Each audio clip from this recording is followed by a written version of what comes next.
ମନେ ପଡ଼ିବାକୁ ମୋ ଦେହ ଲୁଚି ଯାଉଛି ସେ ଯୋଉ ସମ୍ପର୍କ ଆଉ ଲୁଚିବ ଥରିବ ଫିଲିଂ ହବ କିଟିମି ହଉ ଆଉ ଆମ ସମ୍ପର୍କ ସେଇଟା ସେ ଆମର ବଜାଇ ଦେଇଥିବ ଆମର ବାଇଗଣ ତିଆରି ସମ୍ପର୍କ ବାବା ସାହେବ ତମର ବାଇଗଣ ତିଆରି ସମ୍ପର୍କ ଆମ ଘଟଣା ପିସା ଘର ସଂସଦଟା ପଡେ ପିସା କଣ ଆମର ହିସାବରେ ପହଞ୍ଚିଥିଲେ ବଡା ପାଖେ ତା ପଇସା ହିସାବରେ ମୋ ବୋଉ ଗୋଟେ ସୁଯୋଗ କରିଦେଲା ତ ସେଇଥିରୁ ହିସାବ ଆମର ବଦଳାଇ ମୁଁ ବଡା ବଡା କରି ମୁଁ ଡାକୁଛି ପିସା କିନ୍ତୁ ଏ ସମ୍ପର୍କ ଅଲଗା ହେଲେ ବାଇଗଣ ତିଆରି ଯୋଉ ସମ୍ପର୍କ ସେ ସମ୍ପର୍କ ଆମର ଗଭୀରରୁ ଗଭୀରତମ ତାହେଲେ ଚାଲ କୋଉଠି ଆମେ ସେ ବାଇଗଣକି ଯିବା ସମ୍ପର୍କ କରିବା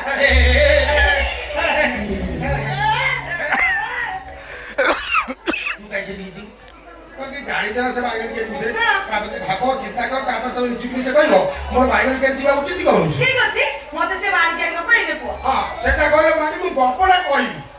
ବଢିଆ ଗପ ଶୁଣିଲା ମାନେ ଖାଲି କାନ୍ଦିବ ସେ ମୋର ଗୋଟେ ବେତାଳିଆ ଗୁଣ ଅଛି ମୁଁ କହୁଥିବି ମଝିରେ ଡେଇଁଲେ ମୁଁ ଖାପି ମାରି ବସିବି କେତେ ମସିହା ଘଟଣା 1999 ମସିହା ଏଇ ଯୋଉ ମସିହାରେ ବାତ୍ୟା ହେଇଥିଲା କିଲୋ ପୁରା ଫାଇ ଦେଇଛି 1999 ବାତ୍ୟା ପରେ ପିସା ତମେ